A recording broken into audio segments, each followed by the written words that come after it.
The views and opinions expressed on this channel are solely those of the host and guest and are intended for entertainment and discussion purposes only. This channel does not promote bias, hatred, or discrimination of any kind. All questions posed and thoughts shared are part of a critical thinking exercise and are not meant to offend or judge any individual or group. We encourage respectful dialogue and love for all. Please remember to think critically and engage thoughtfully. We aim to foster a positive and inclusive community where everyone feels welcome. Thank you for being a part of Risky Behavior ENT. Risky behavior.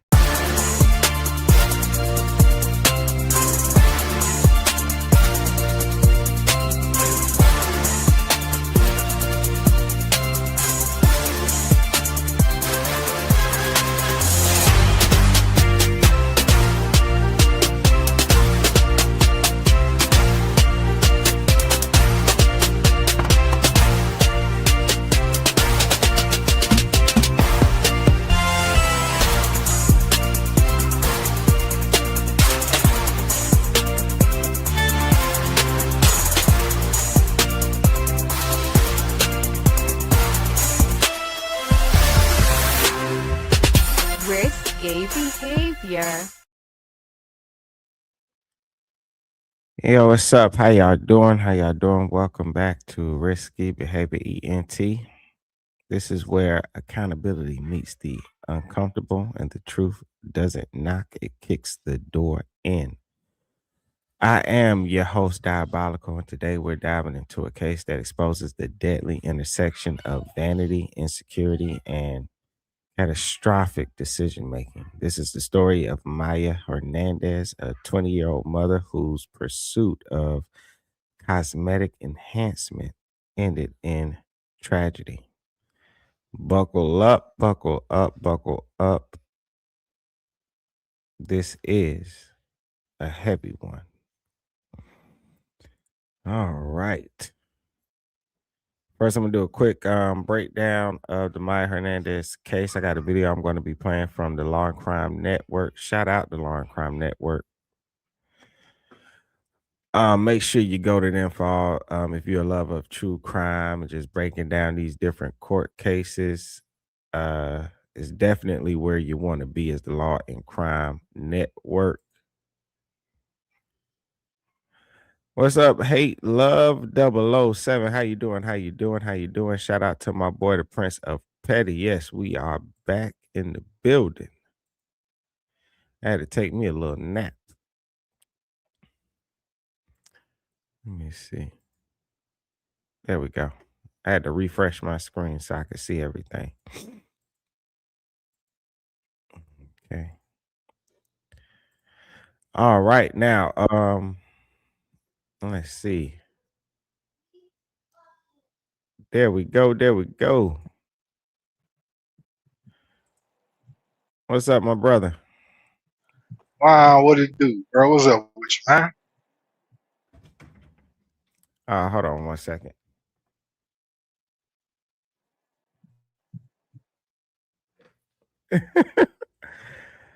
Nah, I was telling my son, chill out. Be like that sometimes. Yeah.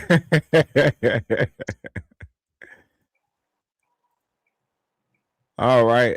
This case, I'm pretty sure you heard of this one on June the 29th, 2025, according to multiple reports, including NBC News and Crime Online. Maya Hernandez drove to Always Beautiful Med Spa in Bakersville, California, with her 2 sons and 1-year-old and a 2-year-old strapped in their car seats. Temperatures that day reached over 100 degrees.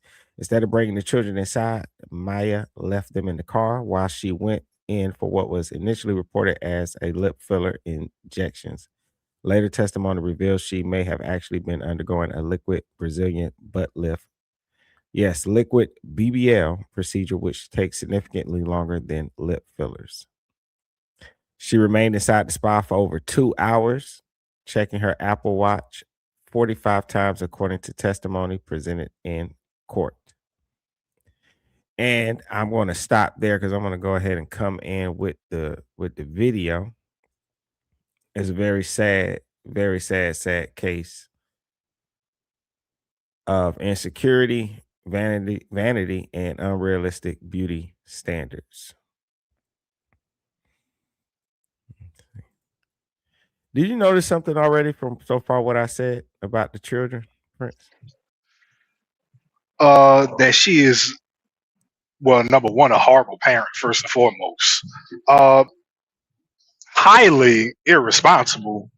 I don't see the purpose of checking your watch upwards of 45 times, but not once even have the wherewithal to just maybe ask the doctor, like, "Hey, look, can you go start my car or something?" Like, did you not know how long this was going to take? Did you go there to get your lips filled and then just change your mind in the spur of the moment? Like, hey, look, while I'm here, let's just do a butt lift. I'm telling you. Another thing that stood out to me is she's going to get these cosmetic surgeries done, and she already has a 1 year old and a 2 year old. And I'm just saying, um, I missed that part. I missed that part with the child ages. That is disgusting. yeah, she has a 1 year old and a 2 year old. I'm like, sweetheart, you already have two kids back to back. I don't think you have a problem attracting anybody. And I don't Clearly, think that's where your focus should be or your money should be going. You got a 1 year old and a 2 year old. You obviously cannot afford a babysitter, somebody to watch them. Don't have any help watching them. I think that should be your first priority. and with that being said, my next question would be: was this at a legitimate location, or was this like in a doctor's garage? No, this was a legitimate location, and we're gonna find when I play this video. Shout out to Hate and Love says LWOP Life Without Parole. Um, that's gonna shock y'all too at the end of this, man. I'm about Of to course, I'm slap about on to the wrist. yeah, I'm gonna be sharing my let me share my screen. Um, no, this was at an official place. There were other mothers there. As a matter of fact, what was most shocking is that there were other mothers there, and there was another mother in particular that had to go to the bathroom and asked her to watch her kid while they were in the doctor's office.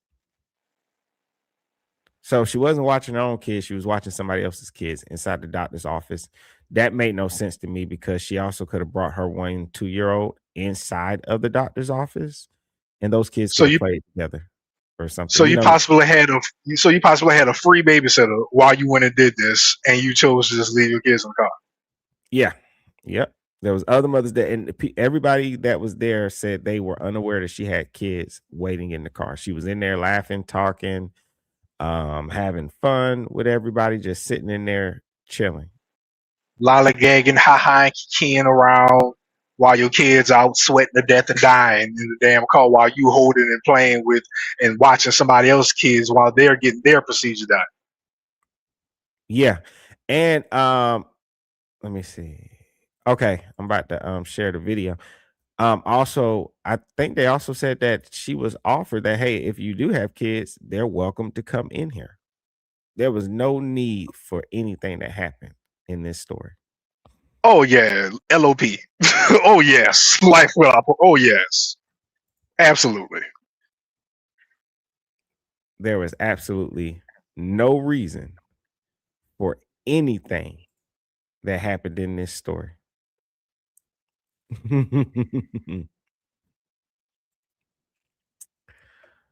All righty. You ready? I mean, no, but given the fact that it's live, I mean, given the fact that this is what we're here to talk about, by all means. But answering the question, absolutely not. No, this is utterly retarded. This is Yeah. insane. Hayden Love says she can afford skin surgery, but not a babysitter. Yeah, Right, insane. It's crazy.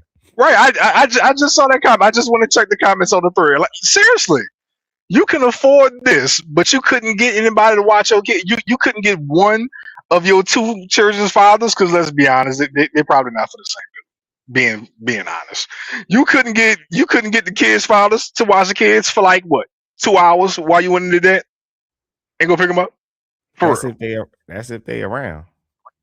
If they're around, but you ain't got an auntie, your mama, your brother, sister, maybe you got somebody that could have watched them kids as opposed to you leaving them in the car to die.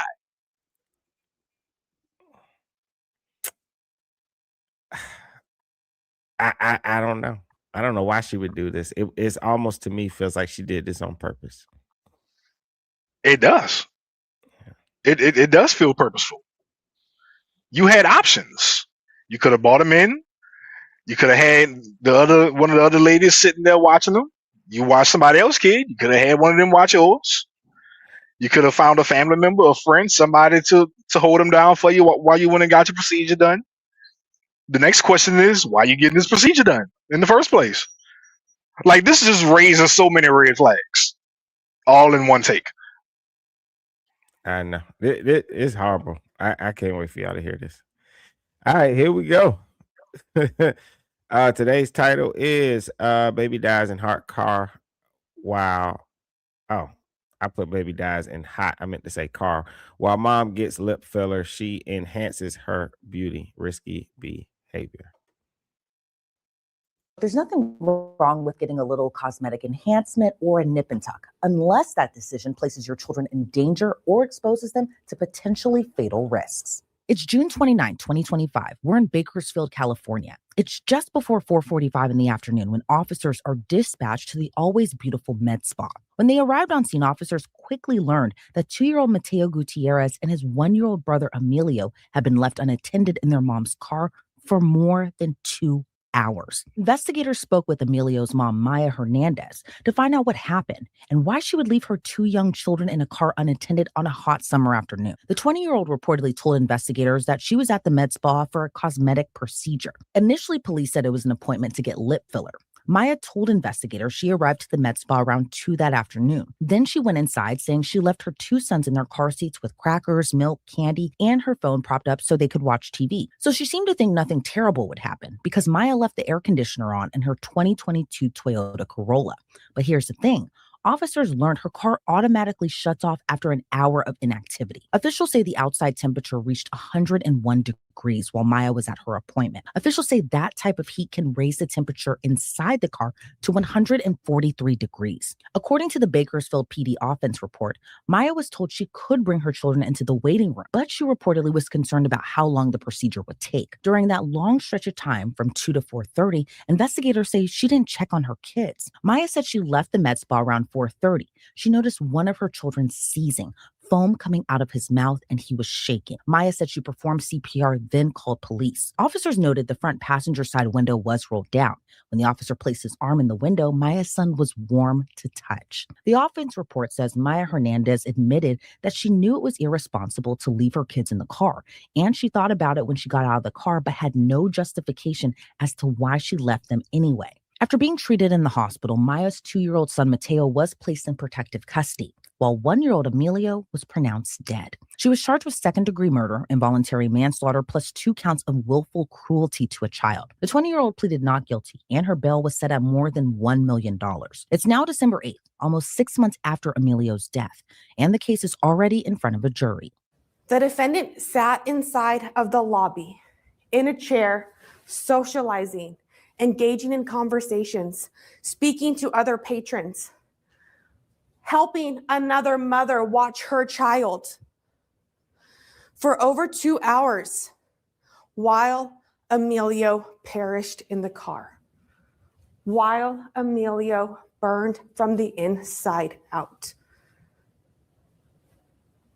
She did not leave that building a single time between 2:05 p.m. and 4:30 to check on her sons. She chose to ignore all of her responsibilities. She ignored the fact that she had children that day. She ignored the fact that they were in the car. She spoke about her children, ladies and gentlemen.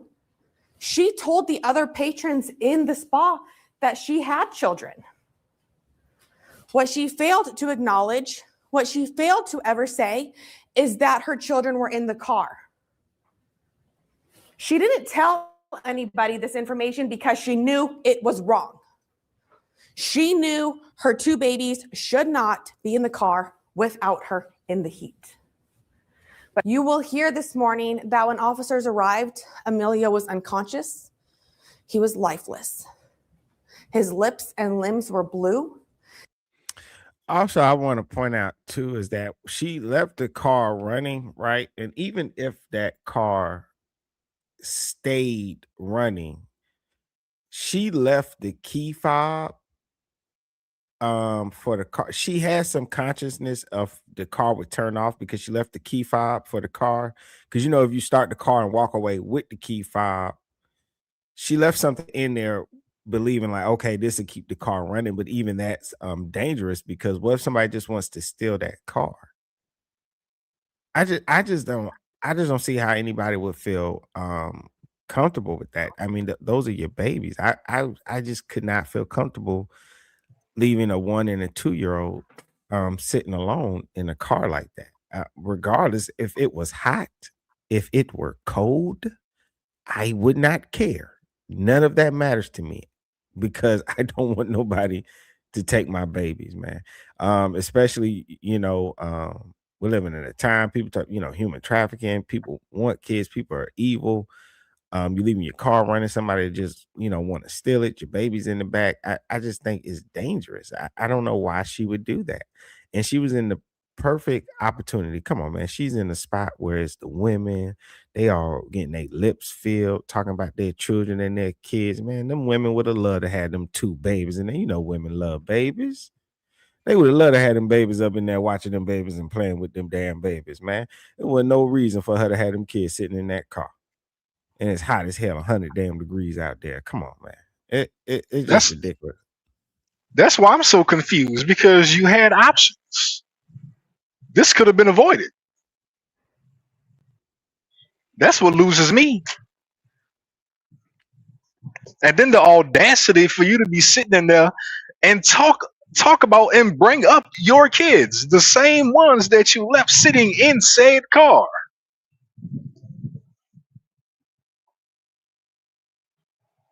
Exactly. And them women the whole time had no idea. She ain't here talking about her kids. Oh my gosh.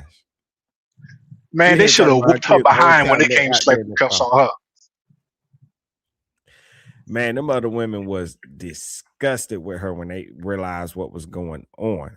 Shout out Hate and Love says, thanks. There's some sick BS in US. You can consent for your 16-year-old to get a boob job. That's messed up plastic for a human life. Yeah. It's it. This beauty stuff, it has become an addiction. Like any other addiction, drugs, gambling. We've watched videos of moms and parents leaving their kids in the hot cars to go in the casino. It's an addiction now, just like any other addiction, and it's affecting their decisions. You see what I'm saying? Oh, what's up, man? I gotta double check back my emails. I had responded to the email, man. What's up? What's up? Awesome. Peace to you too, brother. But just like you said, it may be an addiction, but hey, she already had 2 kids. No, who's that? Remember who he went on the Kendra G show and he had the baby? And he was holding his baby, and we said, yeah, that's awesome. And he had hit me up an email saying, would I come on and do a show with him? I said I would. I responded to an email. He had a friend of his reach out in the email, and I was like, yeah, I go in there and stuff. I know I've been busy with the holidays and stuff and everything like that, so that'll be a good one. Oh yeah, man. That'd be an awesome one. It'd be an awesome one. Oh, okay, man. Yeah, I throw my Cash App in there.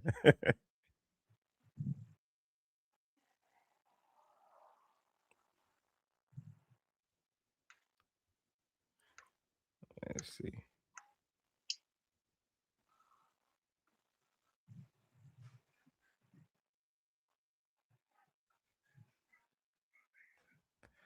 I be forgetting what my Cash App is, to be honest with you. Oh.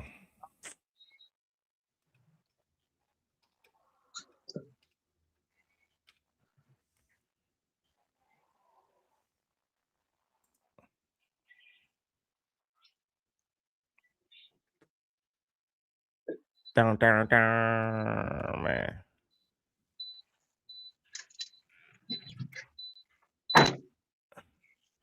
Now that's my Cash App. I threw it in the chat with the money symbol in the front of it. I don't know how to add the money symbol in the front of it.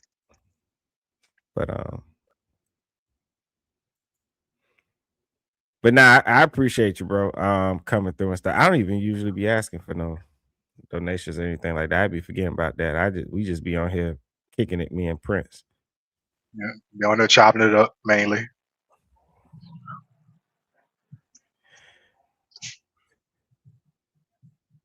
Yeah. I checked out your YouTube page, man. It's doing good and everything, man. I like what you're doing, man. I like what you're doing on there and stuff, man.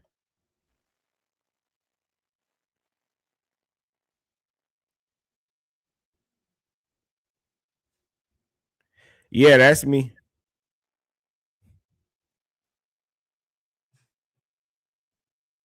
I'm gonna go check it out when we get off here. Oh yeah, man. He doing a lot, man. He's got a great he's interviewing other guys and people that have been on the show and stuff, man. He's doing good.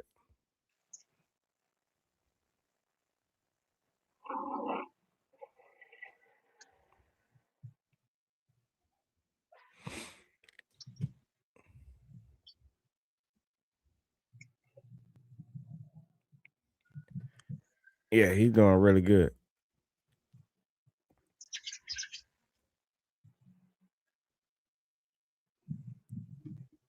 Yeah. All right, let's get back into this, man. I don't know why this mom would do that. Stupidity. Yeah. But you will hear this morning that when officers arrived, Emilio was unconscious. He was lifeless. His lips and limbs were blue. He was limp and he was not breathing. That was his condition at the med spa before going to the hospital. Emilio was ultimately transported to the hospital, at which point officers came into contact with Mateo. Mateo was not in nearly the same condition as Emilio, but he was lethargic, he was red, and he was drenched in sweat when he was ultimately located. And it's important to recognize and remember, ladies and gentlemen, that not only were these two babies trapped in the car, they were trapped and strapped inside of their car seats. They could not leave even if they were able to. At Adventist Health Hospital, Emilio, as we discussed earlier, started receiving treatment from doctors and nurses. This is when it was determined that his temperature was 107.2 degrees. Hey, man, I appreciate you. Awesome, man. I appreciate you, bro. I got it, man. Thank you, bro. I appreciate you, man. Thank you, brother. I appreciate you. I really do, man.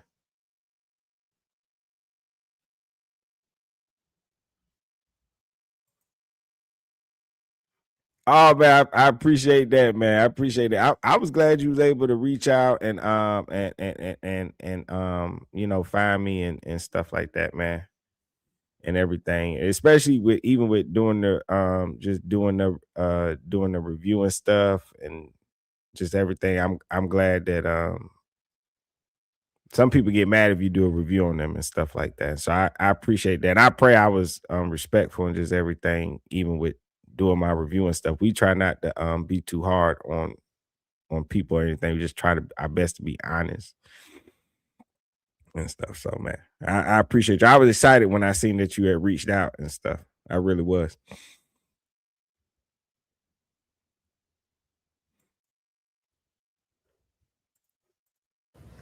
You will hear from the treating nurse, Gabrielle Long, tomorrow. She will talk to you about how Emilio presented when he arrived at the hospital. She will tell you about the temperature and how she obtained that temperature. You will hear about the significance of that temperature. You will hear from Dr. Thomas Riley, the attending physician. You will hear the length of time, the length of efforts doctors and nurses spent attempting to revive Emilio. And you will hear that he was ultimately pronounced deceased at 5:48 p.m. on June 29th, 2025. You will hear from Nurse Elizabeth Bond. She is the nurse that provided treatment to Mateo. You will hear from her that Mateo, while lethargic and sweaty, he was okay when he arrived. His temperature was 99 degrees. You will hear from her and from the coroner, in this case, Dr. Glinecki, that there is an explanation as to why Emilio and Mateo's conditions were significantly different. And that explanation, ladies and gentlemen, is going to be because of their ages, essentially. Babies around 1 year old do not have the ability to regulate their temperatures. They don't have the sweat glands that develop as we get older. When she went outside at 4:30, it still was not to check on her children. When she left that business at about 4:33 p.m., she was going to her car to get her phone to pay for her procedure. It was by happenstance at that time that she saw Emilio and Mateo and the conditions they were in. At that time, she brought Emilio into the business, flagged down Isabel Carrion, who you will hear from tomorrow. Isabel brought Mateo into the business. And you're going to hear from Shelby and Ian that they were shocked to learn that she had children with her based upon her behaviors inside of the spa. There are no accidents in this case. This isn't a case of a forgotten child whose mom was in a hurry. These were intentional actions done willfully by the defendant. A lot of new details were revealed over the course of Maya's trial. Unfortunately, our cameras couldn't capture every moment because the judge ruled only opening statements, closing arguments, and the verdict could be filmed. But we learned from an employee at the med spa who took the stand on December 10th that Maya allegedly waited to call 911 for at least 15 minutes after finding her son in distress. According to Isabel Carrion, Maya left the building after her treatment to get her phone, just like prosecutors said during openings. After 15 minutes, Isabel went to check if Maya left without paying. She testified when she went outside, Maya was sitting in the driver's seat with her baby in her arms. Isabel testified she told Maya to take her baby into the building so a registered nurse could help. And that's when she noticed there was a second child in the back seat. Maya reportedly never mentioned the second child, nor was she acting with urgency, according to Isabel's testimony. The biggest trial bombshell, though, came on December 11th. The prosecution called the nurse who was conducting Maya's procedure that afternoon. Harmony Pacheco testified Maya was there to get a liquid BBL, not lip fillers as originally reported. Liquid BBLs are non-surgical and normally involve filler being injected to the buttocks to, make it bigger. Harmony, while on the stand, confirmed the appointment only lasted 15 to 20 minutes. After the appointment, she noticed Maya leave to get her phone to pay, and when she returned, baby Emilio was in her arms. According to Harmony's testimony, he was purple. He had foam in his mouth, but I didn't get such a great look at the child. I shouted for someone to call the ambulance, and then she went back outside. She testified she tried to cool him down by taking him to the restroom, wetting some napkins, and giving him fresh water because he looked like he was going to pass out. Now, meanwhile, Maya's defense planned to concede involuntary manslaughter and her cruelty charges, meaning her defense admitted right off the bat she was responsible for those charges. However, they wanted to challenge second-degree murder. So, you see Prince, like her original thing, like, oh, I thought I was going to be in there 15 minutes. Like, no, you scheduled a liquid BBL. So you knew you was going to be in there longer. Yeah, she knew exactly what she was doing. So my next question is just going off what they were saying in the video and what the I'm guessing that was the prosecutor. Not trying to be funny, but I guess I tend to do uncomfortable things like this all the time. Man, did she pay? I mean, she was going outside to get her phone to go back and pay. Like, did they bill her later? Nah, but when she did, I think she did pay, but her actions were kind of weird to the people because they did mention and bring up that they kind of followed her because they thought she might be trying to skip out on the bill. Oh boy, that's some diabolical stuff right there, boy. You follow somebody outside thinking that they about to run just to see that they discovered themselves that their kids are in distress, and you didn't even know that they brought kids with them. Like, oh man, that boy. I couldn't imagine the looks on them people's faces. Yeah, you know what, and it's crazy, and this kind of reminds me and I'm reminded of this because Awesome, he came through today too as well. This goes back to, I remember what he said before, with the assumption, like, people have an issue when you see a man with the kid and people assume that just the children are safer with the mom, but then you get stories like this. I mean, me and you, we've talked about things like that before, and ad nauseum. The kids aren't always safer with the mother, but for whatever reason, the courts sit up here and they placate to the mom more times than not. Yeah.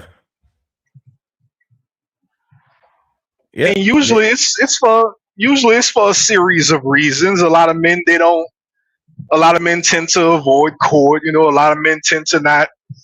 A lot of men tend to not be knowledgeable enough to follow, the right papers and things of that nature. They don't go about it the right way. Like, it's a series of things that's done wrong. But more times than not, what we see is the courts giving the mother the child. And clearly that's wrong. Because we run across so many cases like this, and who's at the helm? The mother. Yeah. And even like what you said, and then sometimes we might think that the father didn't go for custody. I got another story I was going to do with they had a mom that she beat the oh my god, beat the kid with a hammer. Oh my God. And the whole time the father has been trying to get custody and see this kid, and stuff like that. And just stories like this is crazy. I just don't hear no stories of no father like left his kid in the car while getting his hair cut at the barbershop. I ran across a story like that, I want to say once, like 2 years ago. Once. But it's like you said, it's something that you just don't hear. But you can but you can look it up on Google. Parent. You just type in parent. Leaves child in the car. Leaves child in a hot car. And it'll come up with nothing but mothers. Yep. Leave gender out of it. Leave sex out of it. Just type in parent. Leaves child in hot car, and it'll come up with nothing but mothers. Every time. That's what I'm saying. Remember we did like a whole compilation of kids being left in the car by just moms going to the casinos. What was that? Even remember they had that one mom left her kid to go to a concert, and I know things like that really happen because yes, man, I got a guy I know that's how he got custody of his kid. He had 2 kids with this woman. She left the kids at the apartment by themselves so she can go out of town for some, like, what was it? It might have been like something like a holiday weekend, like a Cinco de Mayo weekend or something like that to party, right? The kids in the kitchen and falls on a knife. And that's how it happened. And then he used that and was able to get custody of of the kids because she actually left them at the apartment by themselves. Kids in the kitchen, for whatever reason, got a knife, hurts themselves. Wow. I did a story sometime back where the mother left her kid in the car to go to work. They found out about it. She ended up having to surrender the child to DCF. And I think the child was given to like her grandmother or something like that. But she ended up getting pregnant, having another kid, and doing it again. This one died.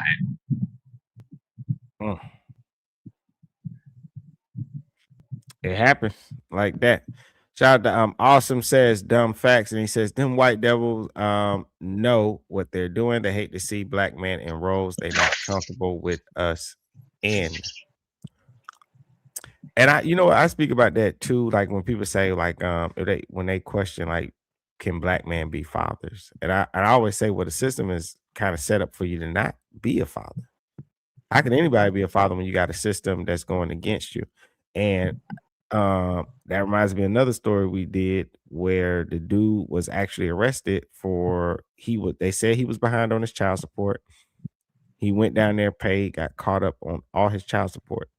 He still had to go to court. His baby mama put that he was not following the parenting agreement. They showed up to Buddy House. We did that a few weeks ago. Oh no, this one was like months ago we did this one. Okay, this was not all right. Yeah, this is like one of the original ones that I had seen because I did not know a dude could go to court and get in trouble for picking his kids up from school. Like, oh, he's only supposed to get him on the weekend. All he was doing was picking the kid up from school, doing homework, and just being involved in the schoolwork. That's all he was doing. And he was taken to court for that.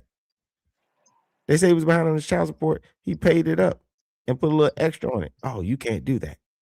Why would a man get in trouble for that? You're punishing men because the system, because like you said, the system is not set up for men to be fathers, and that goes for black or white. That's just how the system is set up. Because when you go to say for example, like you said, go and pick the kid up from school, doing homework, things of that nature, and just bringing the kid back to the mom, after dinner or something like that. Me and you, as fathers, we see absolutely nothing wrong with that. Nothing is wrong with that. But if she gets mad on Mad Day, brings you to court, what the judge gonna say? You're not following the agreement and hold you in contempt. That's just how the laws are set up. It's not set up for you to be an actual father. And they frame it as we're looking out for the well-being of the child, when that's not the case. Yeah, man, that jacked up. That and so essentially you're using the system to just train fathers to step down and not step up for fear of basically punishment. Yeah, basically. I did a story a little while back once where this lady, she actually lost custody of her kid to the father. The father won. But before she could surrender the child to the father, she killed the kid. Police found she drowned a baby in the lagoon. Police found her running around outside a hotel butt naked. So she tried to go for the insanity charge. Take my clothes off, run around. Yep. That was like that woman that drowned them kids in the car that time because she met the guy through her job, and the guy said he don't want to be with no woman with kids. Those kids' fathers was trying to get their kids back, and instead of her just giving the kids to the fathers and running off with her new boyfriend, she put them all in the car and rolled them down the little ramp. And she said like she tried to lie and act like she had an accident, but they could tell it was deliberate because when the firefighters and responders went out there to pull the kids out the car, they were just standing up in the water. You know what I'm saying? Only the car was Yeah. submerged. It's not like it went way out there in the water. She could just easily walk out to the car, open the door, and pull the kids out, which means she just left them in there strapped in. That's crazy. Yeah, They got another one here in New Orleans. I've been waiting 2 years. I never put it on my YouTube channel yet or nothing. I didn't even talk about it back when I was doing my podcast before I started doing YouTube, because I've been waiting for this lady to go to trial. She hasn't been to trial yet. It's been 2 years. She'd have been through 5 judges who's recused themselves from her case. I know that because I have all her information, inmate number, and everything. I get text messages on her. This woman got on FaceTime after she stabbed up her kids, slit the kid's throat and all. Got on FaceTime, blamed the children's father. She tried to off herself, but only sliced her collarbone. Like, maybe you could have drunk some bleach or something. Like, I mean, you just cut your collarbone. You're not really doing a good job at, Xing yourself out. I mean, that's a terrible way to go about it. But she sliced her collarbone trying to do something to herself. And on the CCTV footage, the father shows up after seeing the FaceTime call. He punches a hole through the window, goes into the house, shows how calm the father is, because I would have laid her out. He grabs the kids, runs out. He's holding the baby. The little girl, I believe she was 5, I think. 5 or 6, I think. I don't remember the children's ages off the top of my head. But bro, it was the saddest thing ever. Blooded up, bruised. The little girl passes out, running behind her daddy. He has to go back, grab her, pick her up, run to the car. She passes away at the hospital. The little boy, the youngest, he survived. So she's facing a first-degree murder charge and a first-degree attempted murder charge, along with two child cruelty charges and I think a couple other charges. This woman ain't see trial yet. And this was all because the father was taking her to court, not to take custody of the kids, but for him to get more custody so he can just see his kids more. And she that hateful. And she was that hateful to do something like that. That's ridiculous.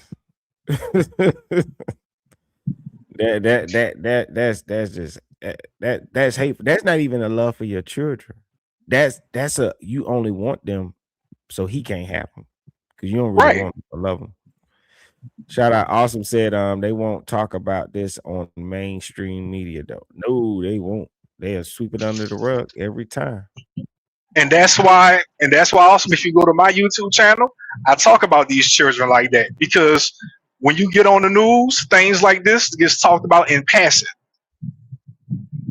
You don't hear full reports and full stories like that on YouTube on the news. A lot of this stuff gets swept under the rug. You hear about it once for like a 2 or 3 minute segment, if that, and you never hear about it again.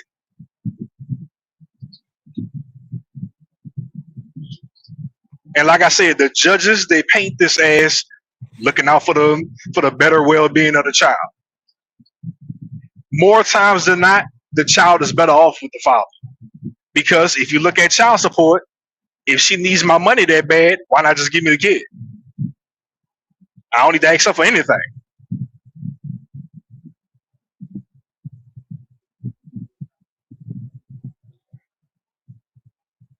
Yeah, and when you look at fathers, they not gonna a lot of times they're not even gonna ask for no child support or anything like that. It makes perfect sense, but they have to be doing this stuff on purpose. Let's see. Oh, awesome. If you type in just the Prince of Petty, it should pop right up.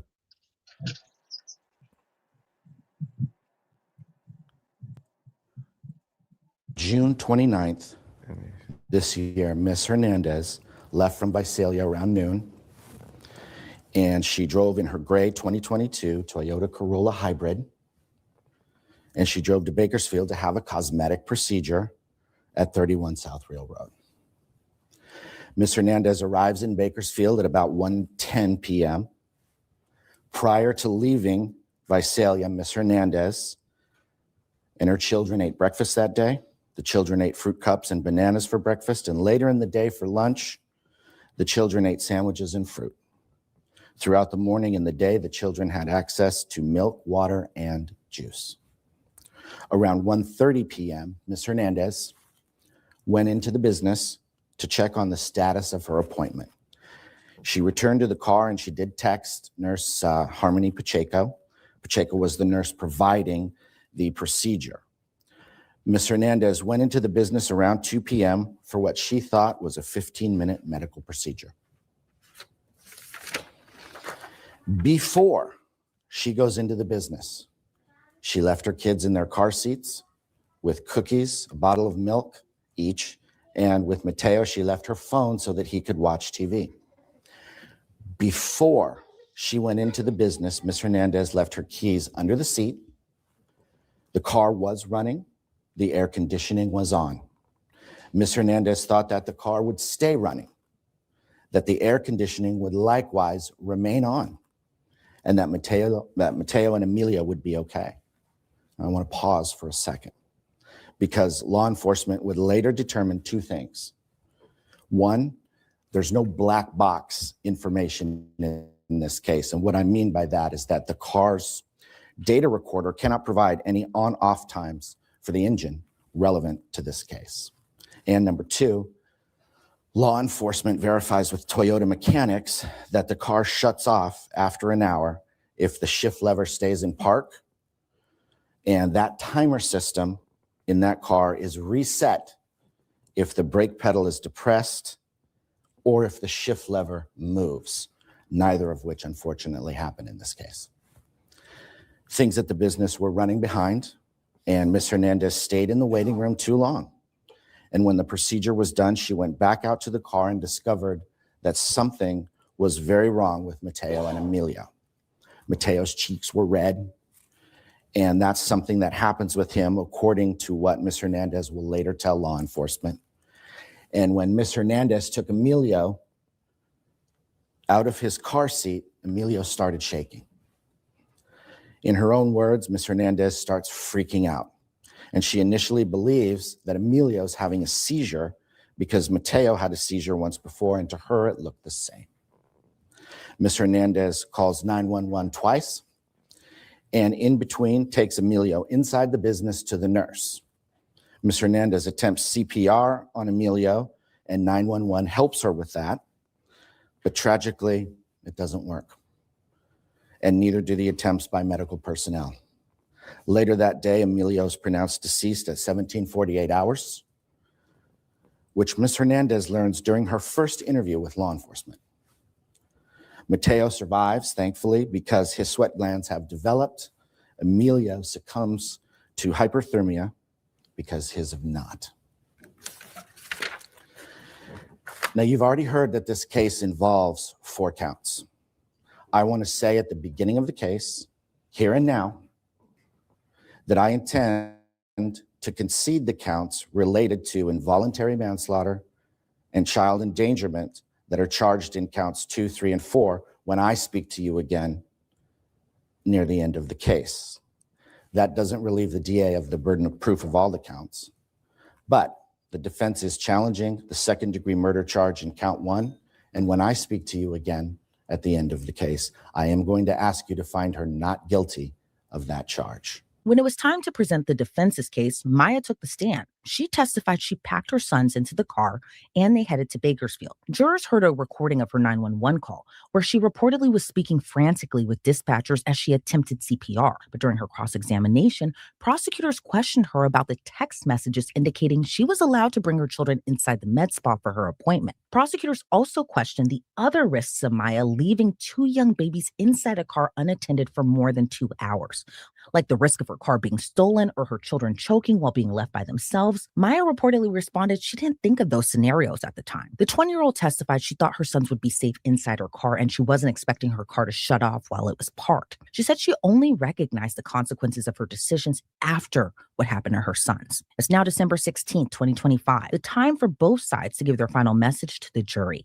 She knew that she had a stroller in her car that both of the boys could sit in, be strapped in, just like in their car seats, and sit in the spa.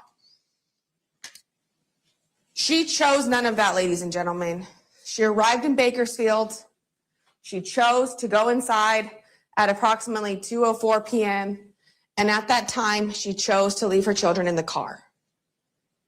She sat inside that business in the same chair from 2:05 to 4:09 p.m. Did not move from the chair, ladies and gentlemen. You watched that. She didn't get up to check on her appointment time. She didn't get up to ask how much longer. She didn't get up to tell anybody she was in a hurry. She didn't get up to check on her kids. At 4:09, she goes back for her procedure. And at 4:33, she leaves the building. Even at this time, ladies and gentlemen, 4:33 p.m., she does not leave to go check on her kids. And you heard that through her interviews with detectives. She left to go get her phone to pay. Even when she left at 4:33, her children were not the priority. She did not leave to go get her children. She left to go get her money. Again, with Maya as the priority, not her children. You heard from witness Shelby Murch that she was a patron that day at the med spa.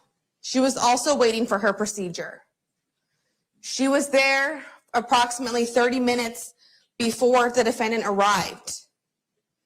She told you and she described for you the atmosphere in the waiting room. And you ultimately got to see the atmosphere, ladies and gentlemen, but Miss Murch described it for you before you saw the video surveillance. And what you saw in that video surveillance perfectly matched what Miss Murch told you. It was a friendly, welcoming, lively atmosphere. People were chatting, they were talking. There was another child. While the defendant was in the waiting room, she was bubbly and engaging in conversations with the other patrons. Bubbly and engaging in. All right, bro. Awesome says gotta run Risky. You know how to get in touch. Petty, appreciate you. It's on. Man, appreciate you awesome coming today, man. Thank you for stopping through, brother, man. Can't wait till we get to speak again, man. We all do some stuff together, man. That's gonna be great.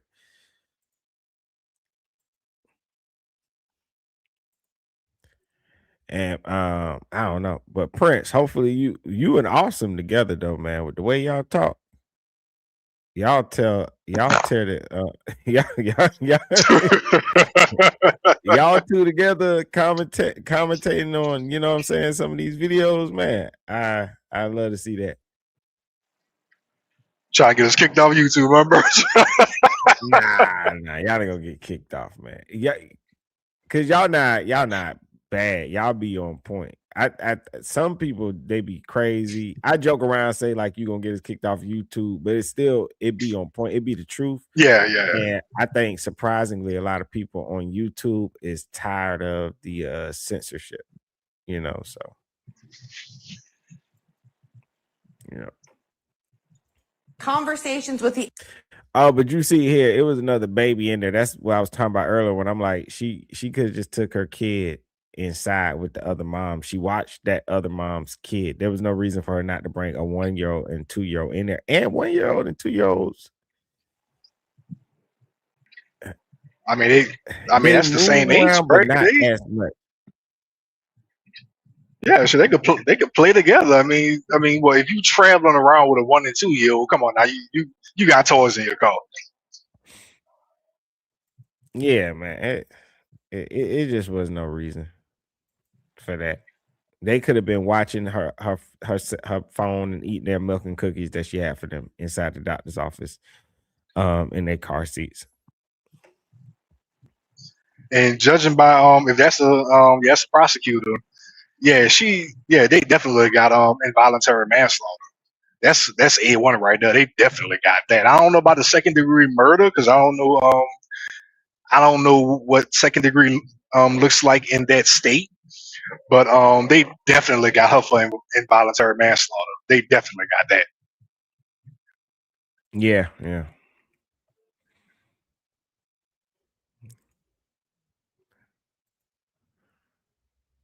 But you're gonna see Prince.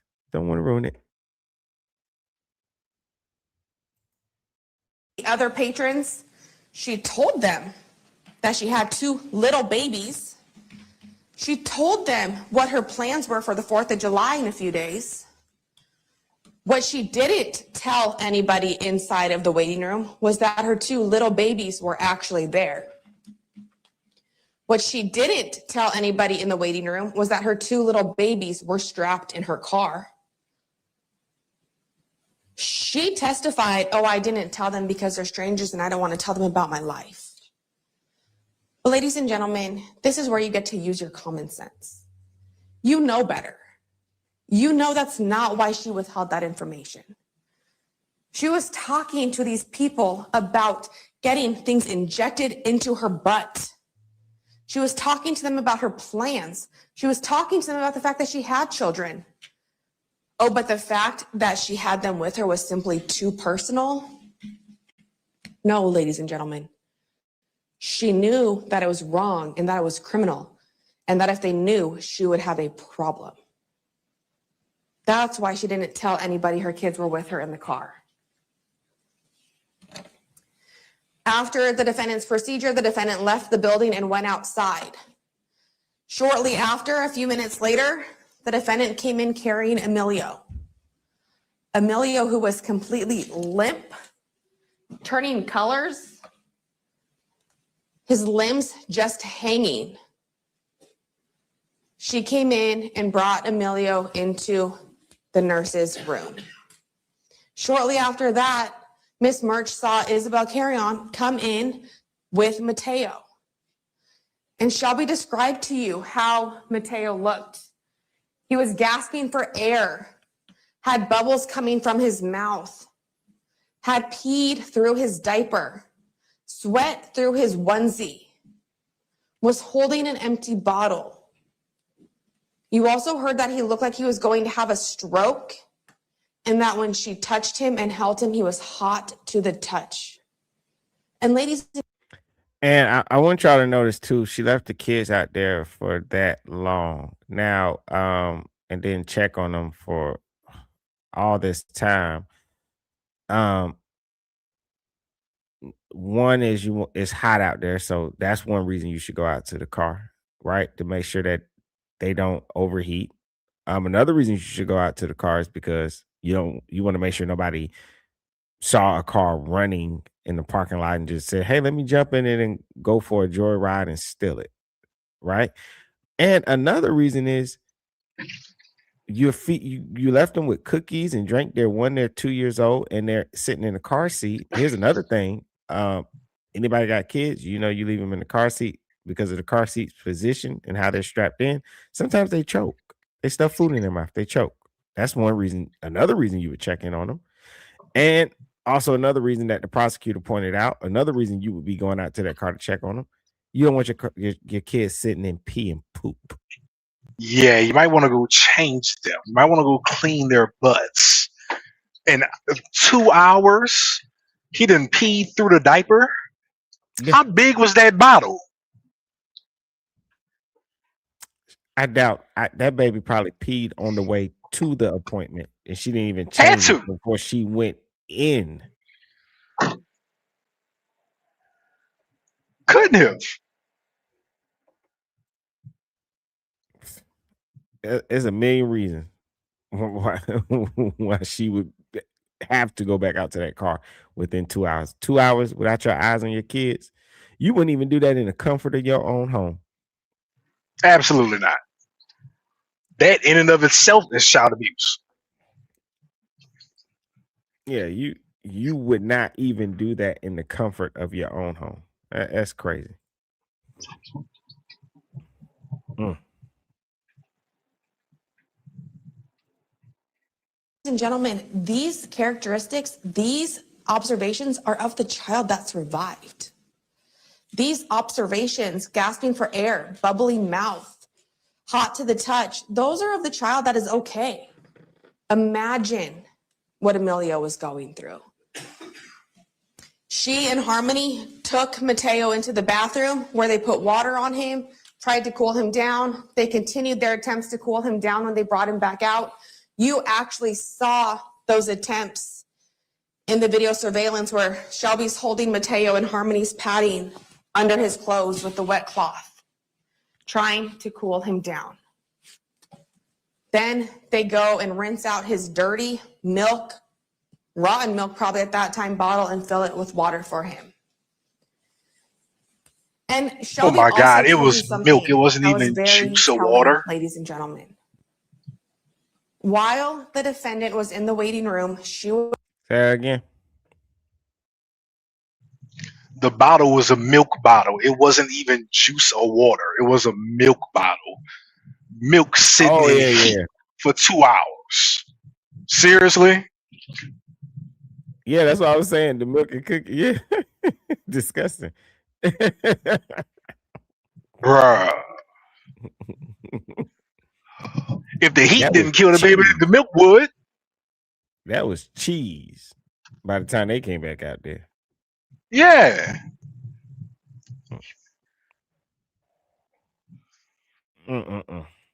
was approached and asked by another mother, the mother and grandmother combo sitting on the black couch, to watch their child while she went to the bathroom. And the defendant did. This was over an hour before, and you can see it in the video surveillance, over an hour before the defendant went into her procedure. At that time, she knew people in there were staying. They were waiting for their appointments. They were willing to help each other out. She knew she could have asked one of them, hey, if I bring my kids in here, can you watch them for the few minutes I'm in my procedure?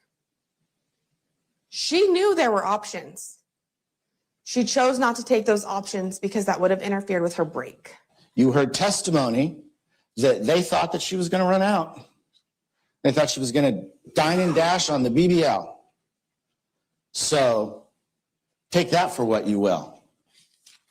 If people can read other people's nonverbal cues, it isn't that surprising that someone would be cautious because we all send signals to each other. It isn't that. You heard that, Prince? So take that for what you will. Watch this. That they thought. Her defense lawyer is an idiot. He thinks She we're knew there idiots, were though. options. But he's the idiot. He thinks we're dumb. She chose not to take those options because that would have interfered with her break. You heard testimony that they thought that she was going to run out. They thought she was going to dine and dash on the BBL. Okay. That says more about your client, sir, than it says about the people that own the business. They have a Yes. He's trying to. Oh my God. Is this his attempt to sully the good image of those witnesses? The people that saw a baby dying before their very eyes because their mom cooked them in the car? My thing is, what does that 100 degrees? what does that have to do with anything? She went outside to get her money, and they followed her out there to the car, and they have to now go to sleep at night with this image in their heads of a dead baby and a borderline unconscious one now. I'm telling you, and I'm pretty sure they've been through this before. When someone says, "Oh, yeah," because here's the thing. Think about this. Did she have a legitimate reason to go out to her car and get her phone? Yes. She Because did, she left yes. her phone with the kids to keep them preoccupied. Watch YouTube while mommy gets liquid BBL. However, the people in the shop, you didn't tell them you left your phone with your 1-year-old and your 2-year-old in your car. They don't know Correct. that you have a 1-year-old and a 2-year-old in your car. Now, what's the oldest trick in the book when you trying to dine and dash or skip out on the bill? Oh man, I forgot my money. Let me go out to my car and get my phone. And Yep. then you peel off in the parking lot. Come on, what are you talking about? Yep. Because So you've that's been why. So that's why I'm saying him bringing this up. What does that have to do with her doing what she did? exactly. Because think about this. She's a young girl. You know they attached to their phone. Why would you be sitting in here for 2 hours without your cell phone? Girl, all know you would have went out to your phone. You would have went out to your car to get your phone. You ain't finna sit nowhere for 2 hours without your phone.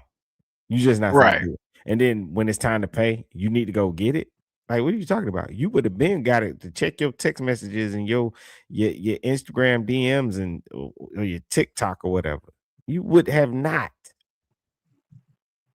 So of course they thought that, wow, is she trying to skip out?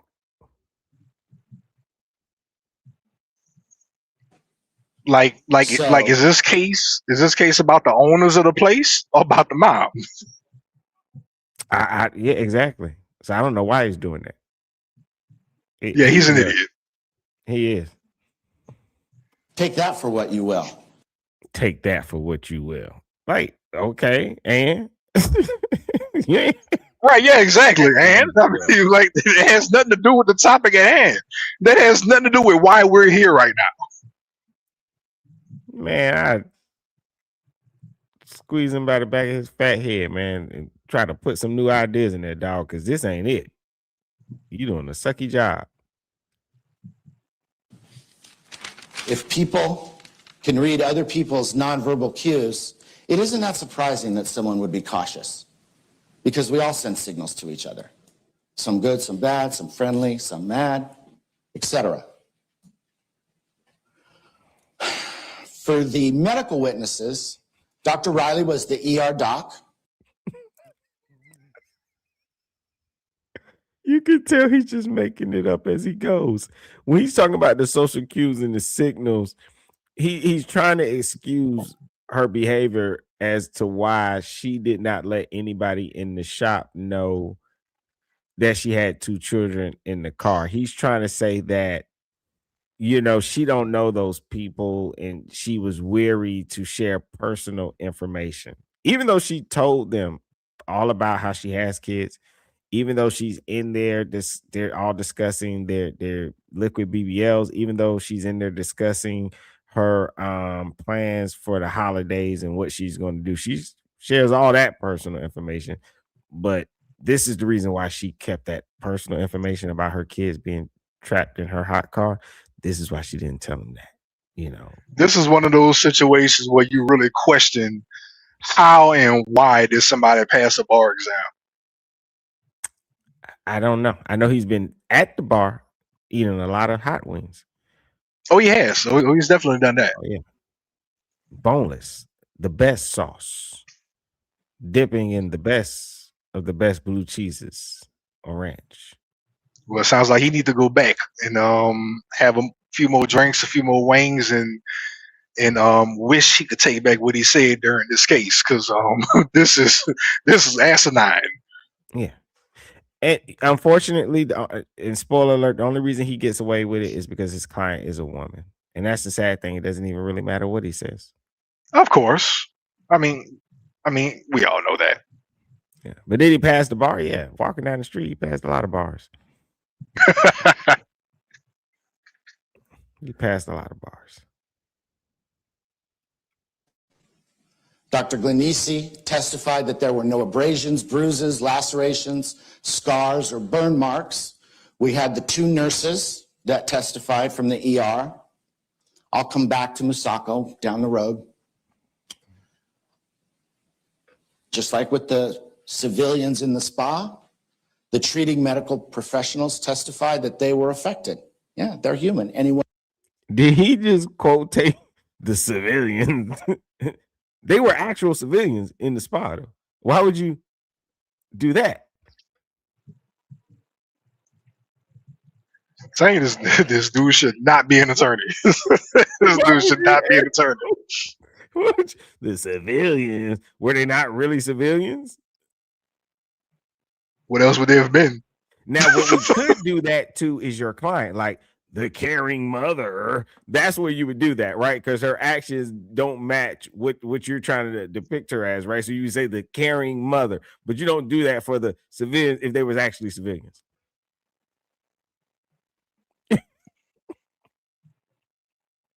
This dude is wild. I don't see how the judge even allowed this to go on as long as it did. Yo, this dude, he's hilarious though. I don't know if he's doing this on purpose. He's making it up as he go. I don't know what he's doing. I mean, all those attorneys are friends. I mean, who knows? Him and the prosecutor, they probably went and got drinks after this. He knew he wasn't gonna win this case.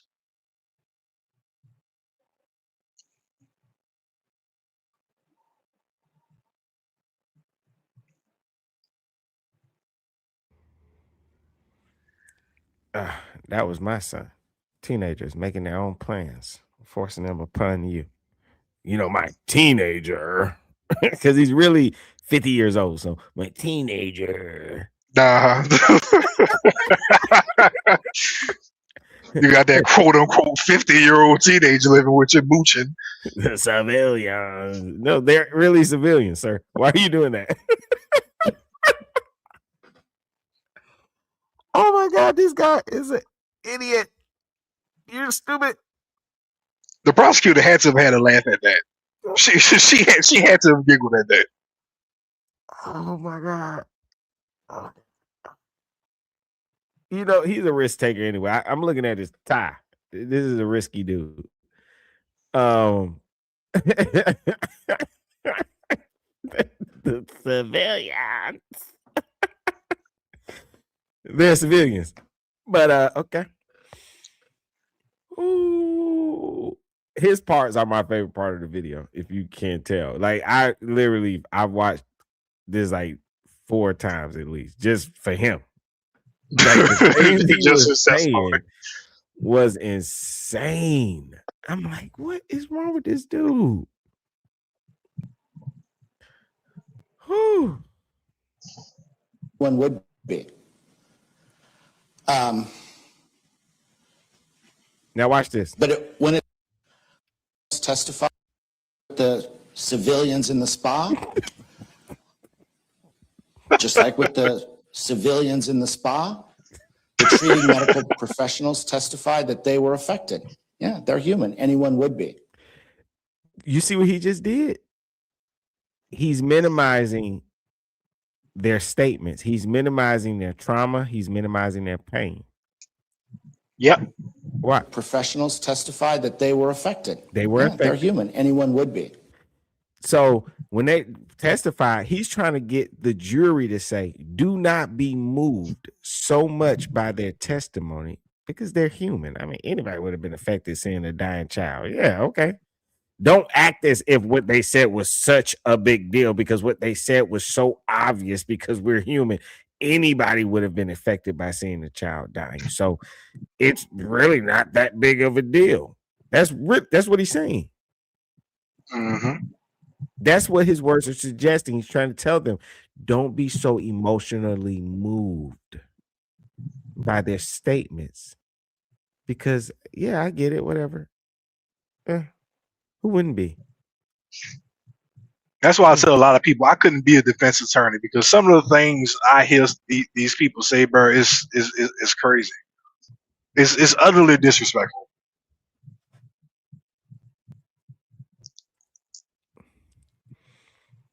Now, I could be a prosecutor, just completely just throw them under the bus. I could be a prosecutor. A defense attorney, I can't do it. Man, I be coming home with my wife, man. Like she like, how was your day? I be like, oh my god, let me tell you about this idiot who air quoted civilians when talking about actual civilians. like air quote civilians as opposed to what? Like I wish he would have added on to it, like civilians as opposed to what else would they be? Like what? What else would they have been? Exactly. He didn't present nothing else. He just said Yeah, it. exactly. And he felt stupid when he said it. You could see it in his face. So he just jumps to and the medical. Why you didn't do it? And the medical professionals. Why you didn't do Right, he that didn't for do the them? same thing for them. He didn't do the same thing for them. He called them exactly what they were, because that's what they are. Look These at people were actual civilians. Why the air quotes? As opposed to what? look how he's staring. He's looking for the answer. No, but they're not going to give it to you, sir. You should have had that ready. There is no defense for this lady. There's not. Look, he didn't. He didn't need one. He know he didn't need one. But in a weird way, I think he did his job. You'll hold on, you'll see.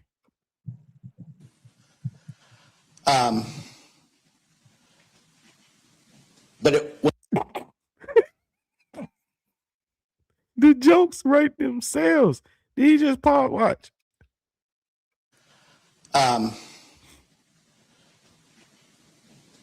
when it's suggested, What else bullshit can I say?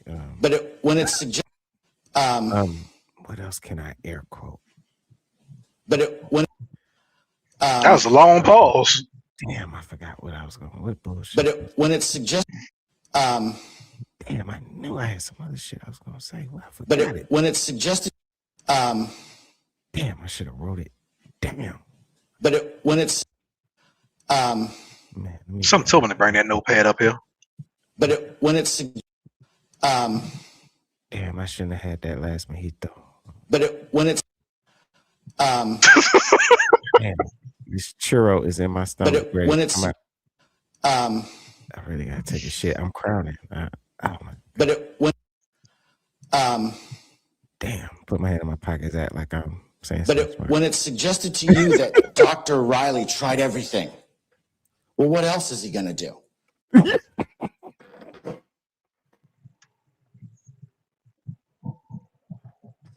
Man, this is wild. this is wild.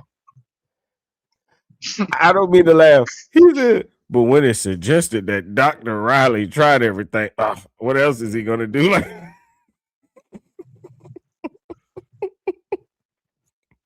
He's not that kind of doctor anyway. he might be a genius though. He found a slick way to minimize the emotional effect. So when it's suggested that doctor, I mean, what else is he gonna do? What else he did? Don't act like you heard something new that a doctor tried to save a life. Like, okay, and of course he did. That's what he's saying. Despite the type of doctor they are, it's their job to save a life. Don't let that move you.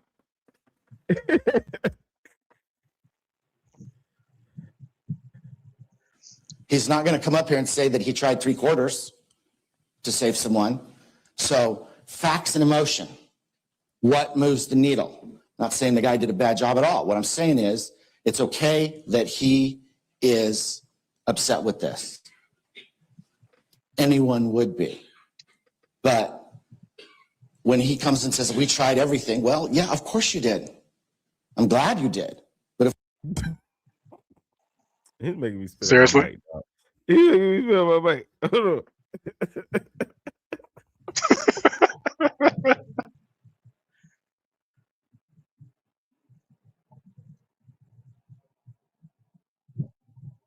They need to televise and record all court cases like this.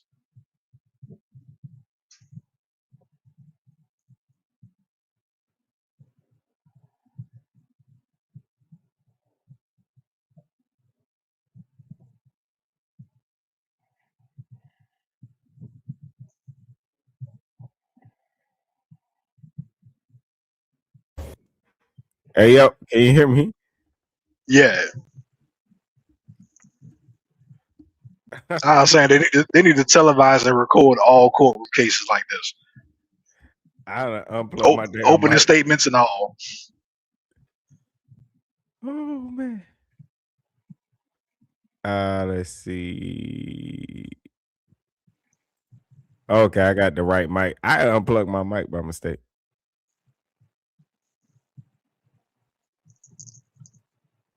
Can you hear me now? Yeah, I get you. Oh, okay, yeah. I had unplugged my mic. Say, bro, I have to do it to you sometimes, bro. You got to get it out, man. Because Tubby right here, bro. He on.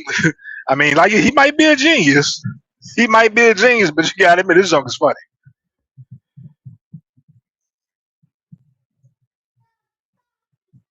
I'm like, what the hell? I done unplugged my damn mic, laughing hard, man. All right. Whoo! Of course you did. Of course you did. So So, let's move to Maya. First interview. There were 2 interviews. They were done by Detectives McNabb and Jordan. Each interview speaks for itself. You have the video. You will have the video. Maya taking accountability doesn't equal conscious disregard. Those are different concepts. But she didn't take Maya accountability. thought the ace. yeah, this is insane. And then he doesn't even break it down any further. He just goes, yeah, like, you know what you saw. He's Which not is offering exactly anything. why you lost this case. Exactly why you lost this case, sir.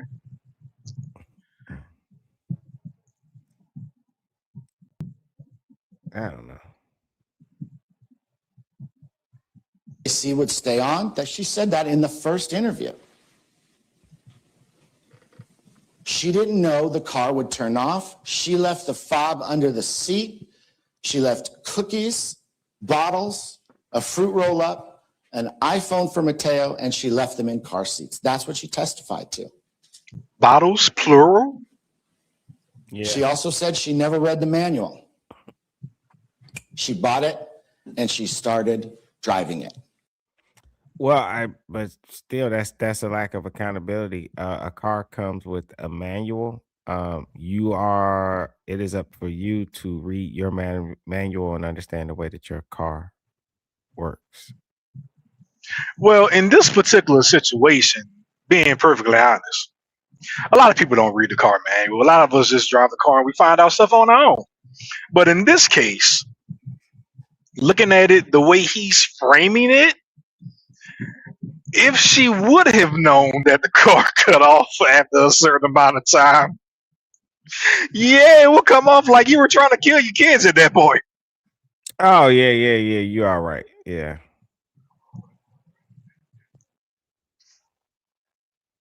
She still would have to. I don't know how you can get around 2 hours.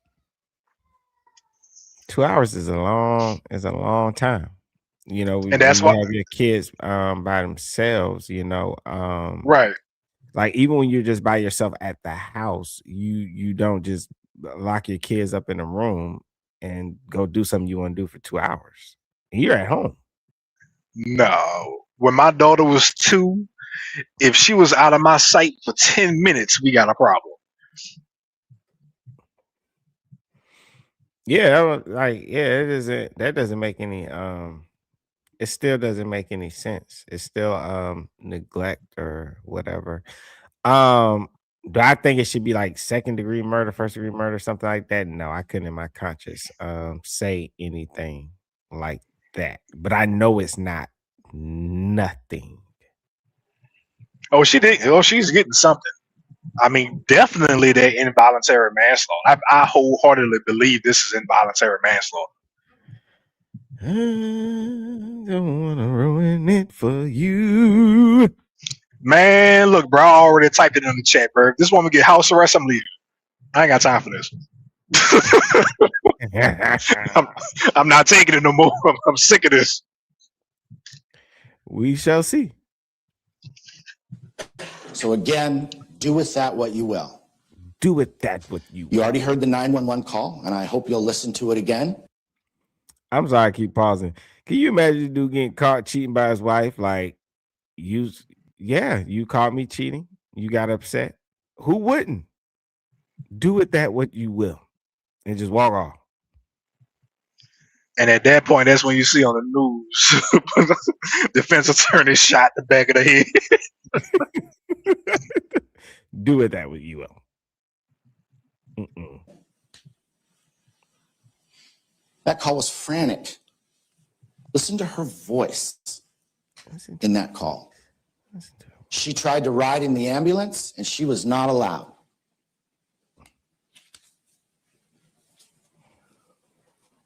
When the DA crossed Maya,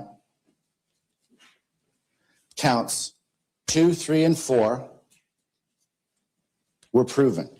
And I also said, to be fair to the DA, she has to meet her burden of proof, right? That's the law.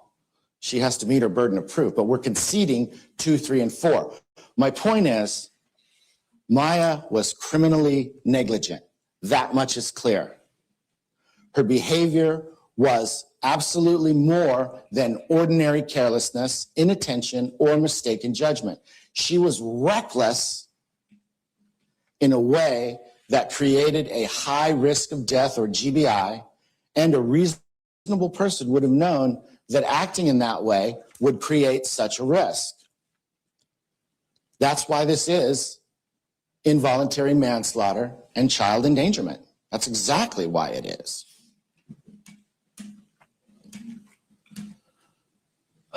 Maya didn't know time of death for Emilio. Maya tried to call CPR. Maya tried CPR on the 911 call with the assistance from the dispatcher. If Maya knew when she Snapchatted her sister that Emilio was dead, why ask McNabb? It's hyperbole. It's what we always engage in, right? Oh my gosh, he's dead, right? Maya asked the guards and they didn't know. Maya's reaction was one of emotional shock per Dr. Musako. I had to do that. I had to call him to get his opinion on that. But is that really surprising? I'm not trying to minimize my own expert, but I don't just get to say stuff.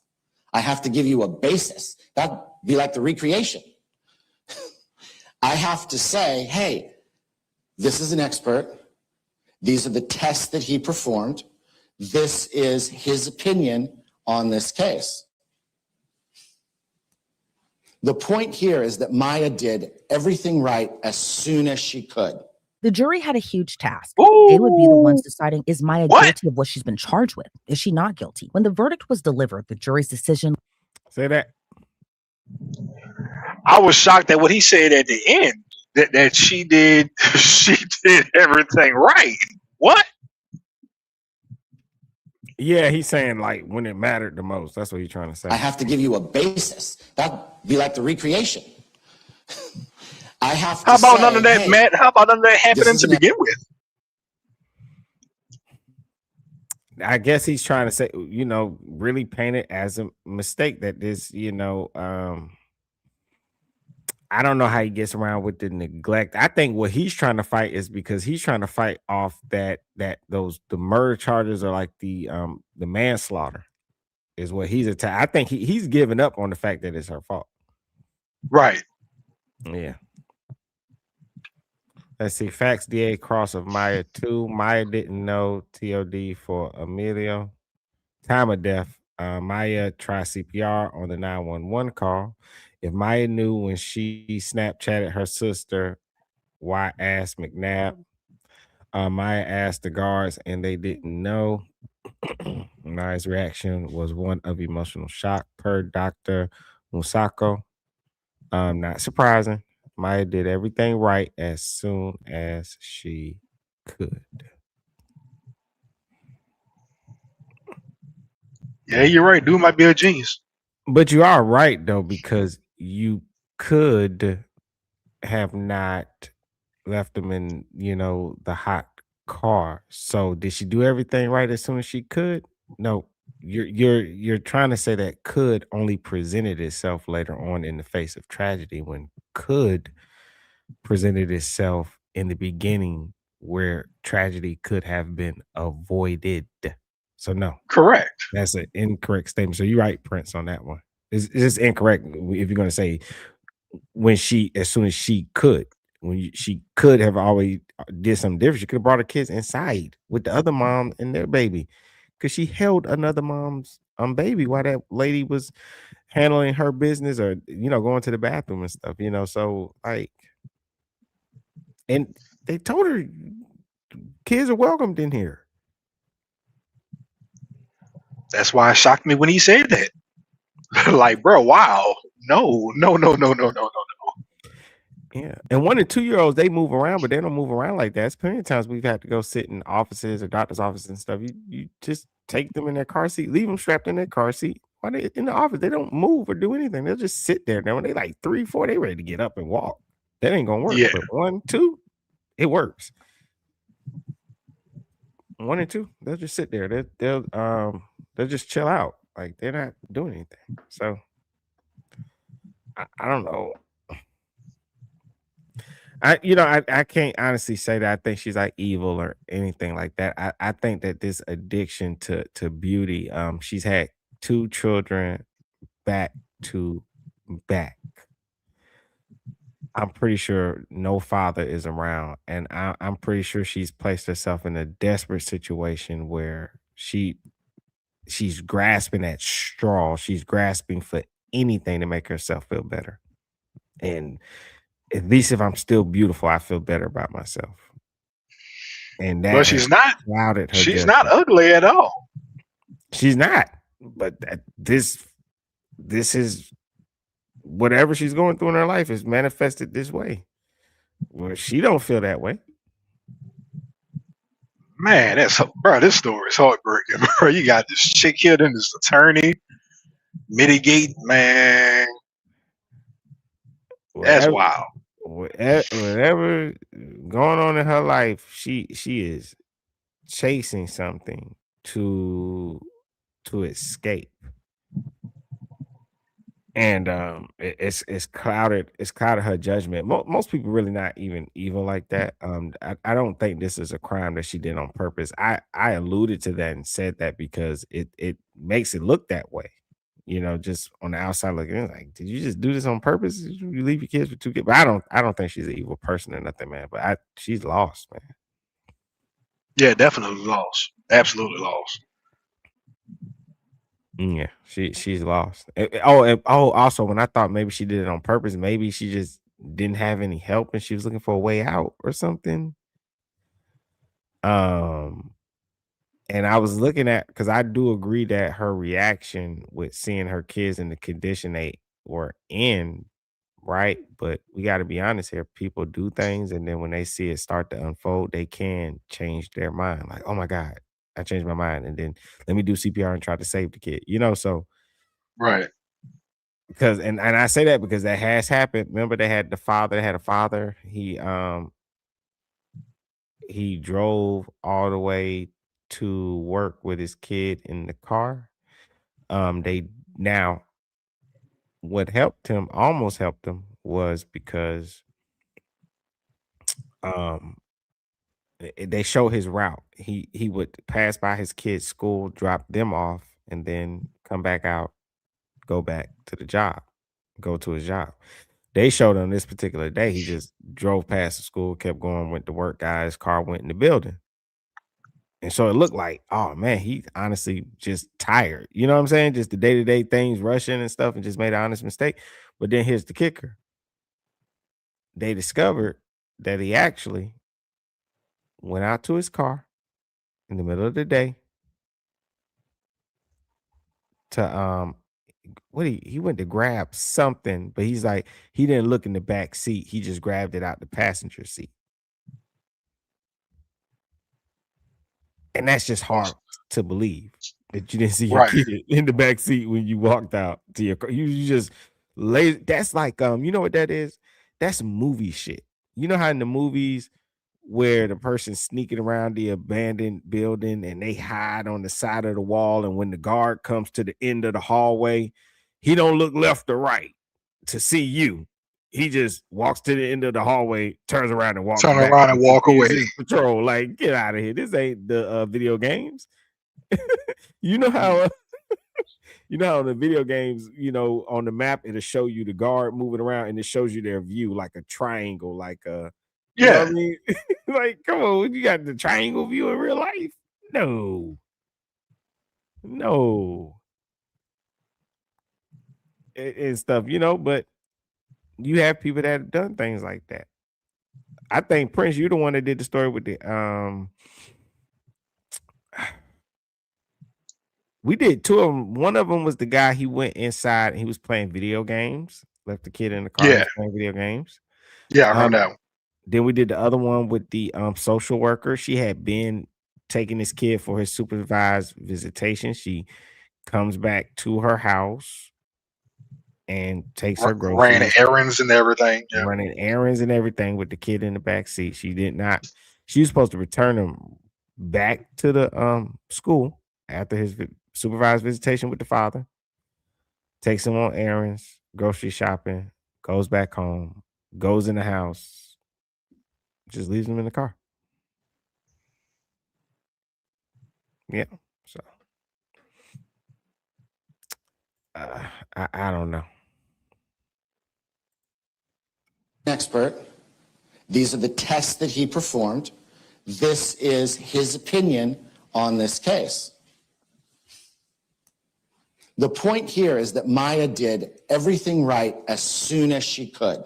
The jury had a huge task. They would be the ones deciding, is Maya guilty of what she's been charged with? Is she not guilty? When the verdict was delivered, the jury's decision left a lot of people stunned. We feel that further deliberation would be pointless. Is that accurate? Yes. For the group, is that accurate? Yes. Yes. Everyone's indicating yes.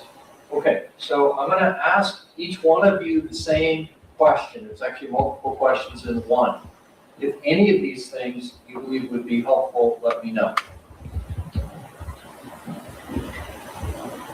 Pardon me? Yes.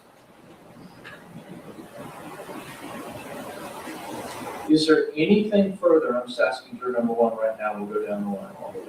Is there anything further closing argument on a specific issue from the attorneys? Any clarification of the law by me? Any questions that you have of the court that you think would be of assistance in reaching a unanimous verdict? 2, 3, 4, 5, 6, 7, 8, 9, 10, 11, 12. Counsel satisfied? Yes. You have reached a verdict as to counts 3 and 4. Is that accurate? Yes. You hand the verdict form to our bailiff, and we'll take the verdict on those 2 counts. The people of the state of California versus Maya Hernandez, case BF 205702A, verdict. Bakersfield, California, December 18, 2025. Third count. We, the jury, impaneled to try the above entitled case, find the defendant, Maya Hernandez, guilty of child abuse likely to produce great bodily harm or death of Emilio G. in violation of Section 273A, paren A of the Penal Code as charged in the third count of the information, signed foreperson. Finding on Penal Code Section 12022.95, death of a child. We, the jury, impaneled to try the above entitled case, find it to be true that Emilio G. died as a result of the crime charged in count 3, signed foreperson.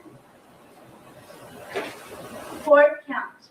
We, the jury, impaneled to try the above entitled case, find the defendant, Maya Hernandez, guilty of child abuse likely to produce great bodily harm or death of Mateo G. in violation of Section 273A, paren A of the Penal Code as charged in the fourth count of the information, signed foreperson. It's unclear if prosecutors will retry Maya on counts 1 and 2, those charges being second-degree murder and involuntary manslaughter. That decision should be revealed on January 12th when attorneys on both sides meet for a status hearing. Maya Hernandez still faces sentencing for the child endangerment conviction. Those charges reportedly carry a sentence of up to 6 years. The child endangerment conviction. Sides meet for a status hearing. Maya Hernandez still faces sentencing for the child endangerment convictions. Those charges reportedly carry a sentence of up to 6 years in prison. Yeah, I think she's gonna get out. No way that prosecutor is going back to try to. They're not even gonna let her try to bring up the whole involuntary manslaughter. I don't believe so. I doubt it.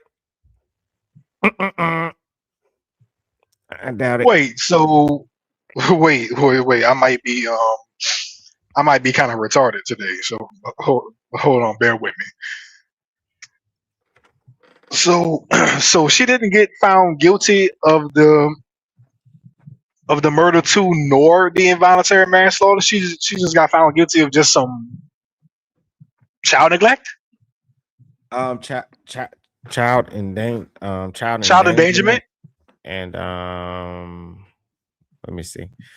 Let me give it. A Kern County jury reached a partial verdict, guilty on 2 counts of child endangerment, deadlocked on second-degree murder and involuntary manslaughter. A mistrial was declared on the murder charge. So she just got to go sentencing for one of the child endangerment charges. Yeah. And what about the second child endangerment charge? I don't know. What was that lady just saying? She said she's got to go back for sentencing.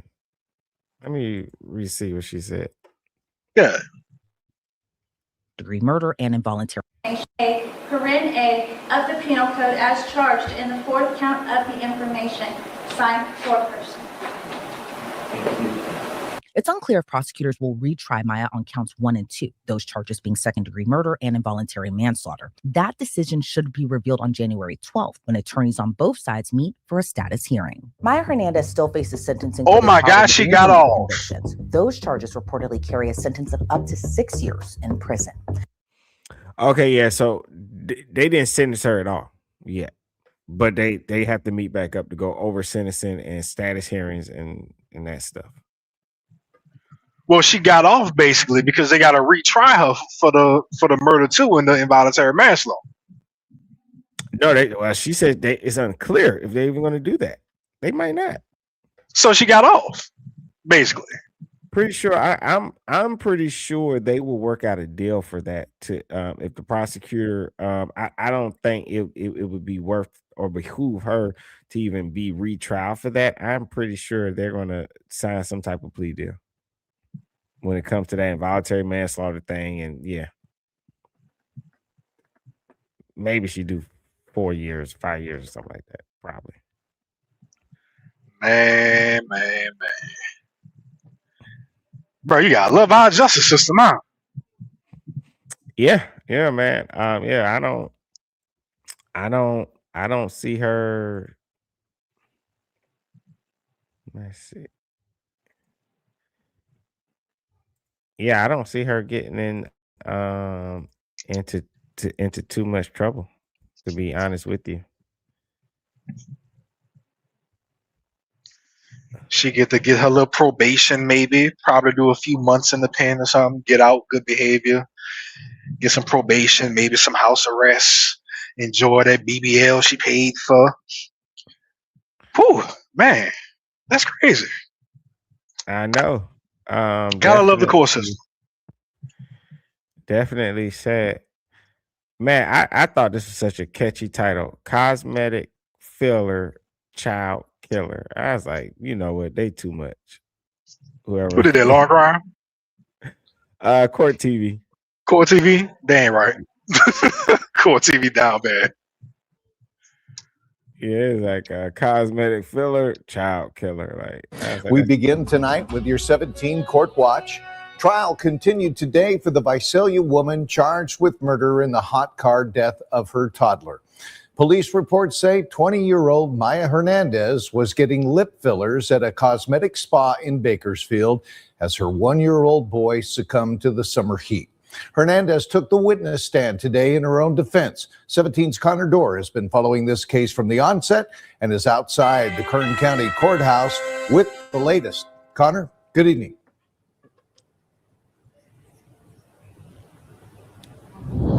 Today was a very emotional day in court. Under friendly defensive questioning, Maya Hernandez said that she grew up in an abusive household and had a child in high school with an abusive spouse. She rented a room for a while. Then after that, she was homeless for a year, sometimes sleeping in her car. And then it wasn't until she got her certified nursing assistant degree was she able to afford an apartment for her and her children. Photos were shown of 20-year-old Hernandez with her 2 children. Photos of her holding her oldest son during her high school graduation. Photos on Christmas with the 2 boys, birthdays, and Mother's Day. Each photo, Hernandez cried harder and harder. She said on June 29th, the day she left her 1- and 2-year-old boys in the hot car while she was in the waiting room getting her procedure done, she did not go out and check on them. She was in the spa for over 2.5 hours. She repeated over and over to the defense attorney and prosecutor she thought the boys will be okay because she left the air conditioning on in the car. During a 911 call, the dispatcher walked her through CPR. You could hear Hernandez counting the compressions on the other line. When paramedics arrived, law enforcement did shortly after and kept Hernandez away from baby Emilio. She said she felt hopeless. A major piece of evidence presented in the trial was Hernandez's interview with detectives. The detectives asked her if she knew leaving her kids in a hot car was dangerous before arriving at the medical spa, and she said yes. Her defense is that she did not know the air conditioning would turn off by itself after an hour due to the model car she has. After closing arguments, the jury then decides to convict Hernandez of murder or not. Closing arguments begin tomorrow morning. Now, we are able to live stream those arguments, so if you would like to tune in, go to kget.com. Outside Kern County Courthouse, Connor Dorr, 17 News. Yeah, that's gonna be part of them mitigating circumstances, man. I think she's gonna be okay. So, In Wisconsin, we've got defendant yeah, Paris Larry just taking the stand. He changed his. Yeah, I think she's gonna be okay. We begin tonight. Yeah, she gonna be just fine.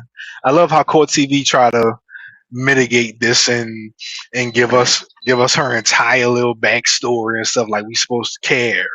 I mean, she didn't look at TV. That was Court TV. That was KGET News. Well, they need their ass beat for that because she didn't seem all that loving and everything when she left the damn kids in that car. Yeah, None of that seemed to have mattered. Yeah, but you know what? When you get the story behind her, I think the honest answer is I don't think she would see anything wrong with leaving kids in the car, because I think a lot of people have done that in the past. That's the sad thing. Yeah. I think she's saying it now, but I think her honest answer is no, she don't think nothing wrong with leaving kids in the car. She got left in the car. She's still alive. Exactly. She might think exactly. I'm not, not trying to be funny, but I, just being honest, I don't. She probably wouldn't, given her background and things. She probably was left a lot of places by herself. If she was left by herself in worse conditions, of course, being in a new car with the air AC on is not going to seem that dangerous to her. I think her meter of how she judges danger is going to be significantly lower, and that's how they're going to look at it. Especially if they're trying to decide, is this like murder? I would not. I personally, I just couldn't say it was murder. But yeah, I'm the same. I wouldn't say it was murder, but like I said, she definitely deserved that involuntary manslaughter. I wouldn't go with murder, but she definitely deserved that involuntary. Yeah, I think that's what they would. But you know what, though? honestly, sometimes you got to blame the prosecutor sometimes when it comes to that, because I don't know if they properly tell people, hey, this is what this is what it means. And if the jury doesn't understand, they just can't make a decision on it. Because if it's not explained correctly, where, hey, look, this is murder, this is involuntary manslaughter, this is what this states. Sometimes juries have expressed confusion where they don't see the difference, right? They don't fully understand, so they feel like, I feel like you know what I mean? They don't see where, if it's explained properly, I think they wouldn't have been deadlocked on the whole involuntary manslaughter. Usually Well, they that jump just all over raises that. well, that just raises another question. Like, did the judge and the attorneys did they go over the statutes for this stuff with the jury then? I mean, that just raises another question.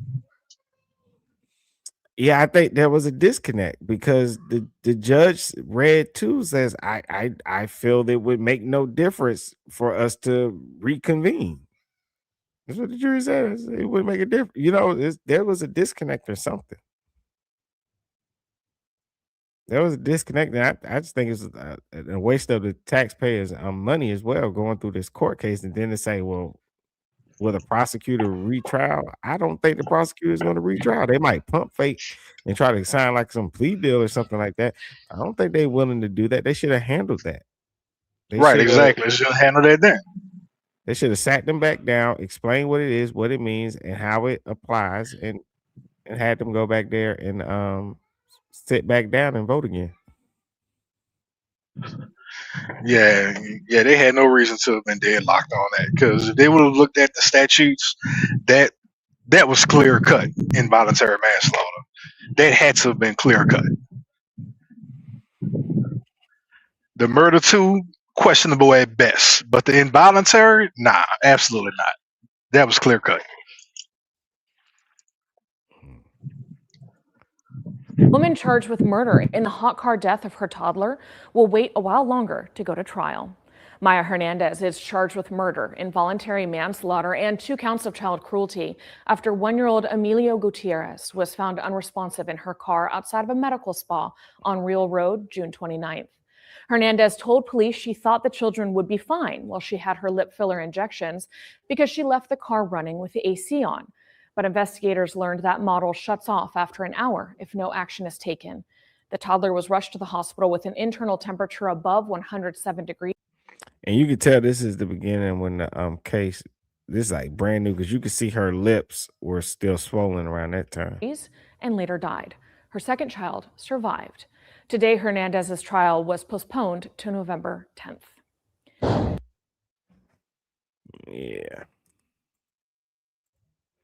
But I get it, her, teenage mom and all that. I don't think she would have made no better decision.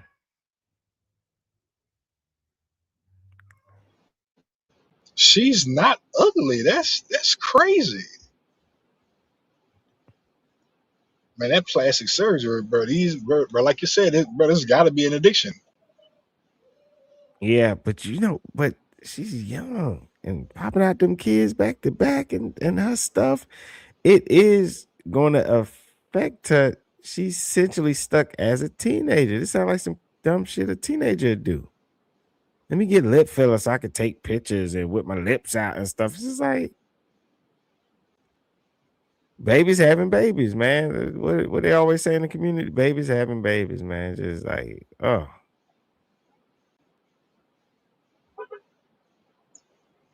Cosmetic killer child, cosmetic filler child killer. Man, they I wrong for told you that. that. I'm telling you. What is this?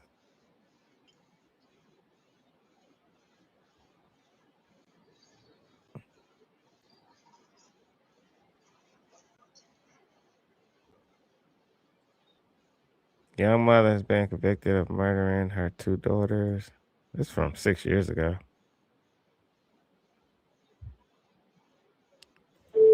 Ambulance service and the patient is the patient. Ambulance service. Is the patient breathing? No. They're not breathing? No. Okay. And who was it we're talking about? Lexi, she's 3. She's 3. Bear with Yeah. me. Okay. So she's unconscious and she's not breathing. So help has been arranged, okay? If someone's unconscious and they're not breathing, I think that they're dead. Yeah, one would believe at that point. I mean, the last thing to go is usually the pulse. You can usually resuscitate somebody if they're unconscious and not breathing. You can usually kind of fight and get them back. But they're usually probably brain dead after that. I mean, it's really not too much fighting for. Yeah. It says Louise Porton has been found guilty of murdering her 2 young daughters. Chilling footage shows the mom stopped to get petrol while her daughter is dead in the back seat. Oh, this must be, yeah, it says, I guess it's from 6 years ago. I just seen them randomly.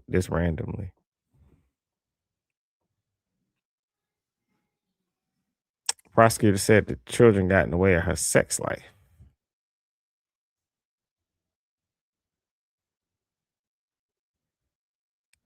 Both deaths were consistent with deliberate airway. I think I remember that story. I think I read about that. Obstruction of airway, stopping to get petrol while her daughter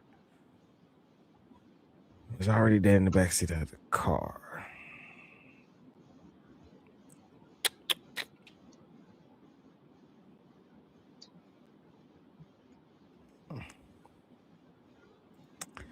Yeah, these people be flipping out, bro. Like I've been saying, bro, these churches are in danger.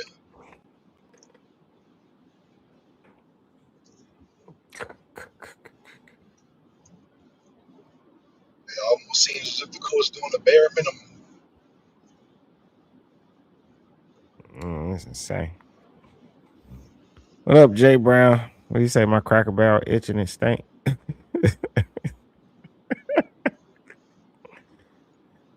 Man, if you go to Law and Crime and scroll down, I think from like a few days ago, you'll see the video. I just posted a video on my channel before Christmas. The father and the mother got into an argument about baby wipes, money, and buying weed with the leftover cash. Baby wipes. But yeah, they arguing about money. The mother decides to get out the car at a red light. She leaves the baby in the car, an 8-month-old. The father takes the baby out the car. She's walking off at this point. The father takes the baby out the car and sits the baby in the street, drives off, and rolls over the baby. On purpose, or he's just an idiot and just puts the baby in the way of the car? I don't want to say it was on purpose, but we could definitely go with he's an idiot. We could definitely say that. That's insane. Who does that?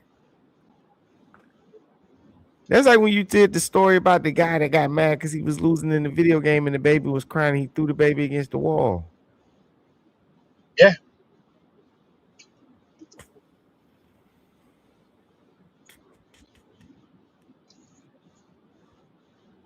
You want to do another one? You want to do that Jubilee feminism thingy? Oh, yeah. Yeah, absolutely. I got time, man. We can knock it out. I mean, I need, bro, after this right here, I definitely need a laugh. Good God. I know, bro. Yeah, let me see. And Something to calm my nerves because I can't believe she got off on that involuntary. I can't believe she walked from that. I got a Let me see. I gotta remember. I gotta make sure I'm checking my. Man, I've been so out of it with the holidays and stuff. I'm glad. Awesome. He came in here today because I know I did hit them back and say, yeah, of course I'll go on this show. When they asked me about it. Okay, bet. I'm definitely gonna check his channel out too when we get off here. I already screenshotted it in the chat so I could type it in when we get off so I can search it. All right. Okay. He got me. Okay, I got the email with his number and everything. So I definitely reach out to him. And yeah,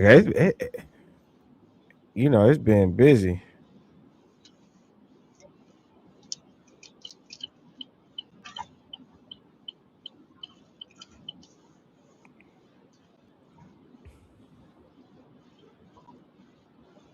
Cause we ain't really been able to do a lot of stuff together either, man. Like it been so busy. Life, bro. Life be lifing.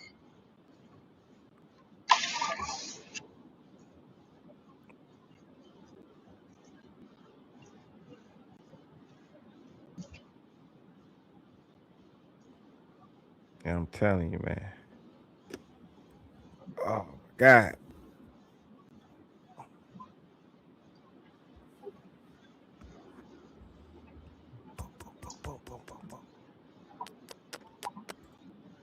I have been trying to link up to go shoot pool with my brothers for the longest, man. Our work schedule is not coexisting at all.